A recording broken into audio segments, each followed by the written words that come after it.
Douglas Smith. Welcome back to my channel. This is another crazy but true story. Like most of my stories, this one's in El Cajon.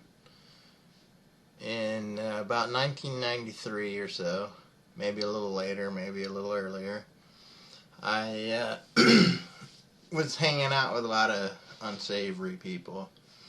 But I started hanging out with this one dude, and he was telling me about this place that had live bands. And I had heard him, quite a few times.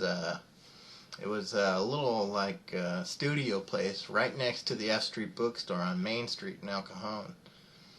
Now, I didn't know much about this place, and I didn't know what all was really going on there.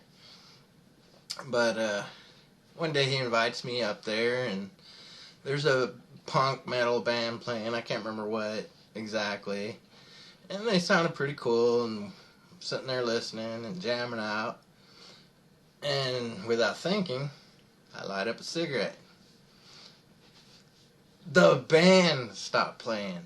Everybody's looking at me. A guy gets on the mic telling me, hey, you need to get out of here with that, this, that, and the other. No problem. I'll do that. I have no problem with that. I walk outside. I'm standing outside and I'm smoking this cigarette. And a little crowd of people comes out, about, I'd say 4 or 5 at first.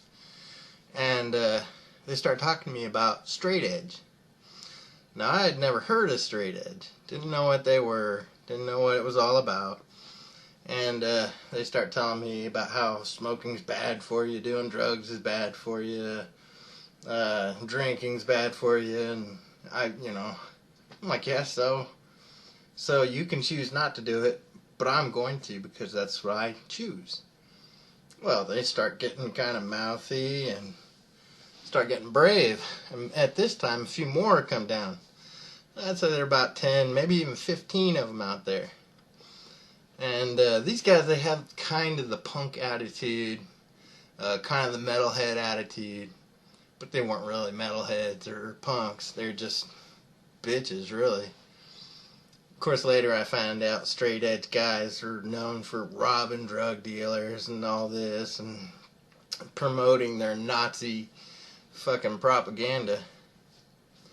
Well, as we get to talking and everything, the conversation gets heated. I told them, hey, you all do what you want. Fuck you. I'm out. Well, then they start to kind of do a semicircle around me. Well, I do what I normally do. Pulled out a little baggie of meth, popped the straw in there, and I snorted the whole damn thing. I also pulled my blade out. Said, come on, let's do this. Well, right then and there, none of them wanted a piece of me then. And I ended up running most of them back into the building. Well, I start walking down Main Street, heading east, and I get almost to the Arby's at Ballantyne and Main, and I can hear the boot stamps behind me, and I turn around, and here's a bunch of them, a whole mess of them. So I pop out my knife again, I'm standing there, and who comes around the corner but the home chickens. Now, for those of you who aren't familiar with the Home Chickens was a group in El Cajon. They were all homeless teenagers, all drug addicts, all, the dregs of society. And a lot of them were my friends. So they come around the corner just as this group is getting up on me, and these straight edgers, they see the Home Chickens, and they stop dead in their tracks. So I'm standing there, and the Home Chickens come up, and they know what's happening already, because they've already had dealings with these assholes. So we end up chasing them all back to their little club back there.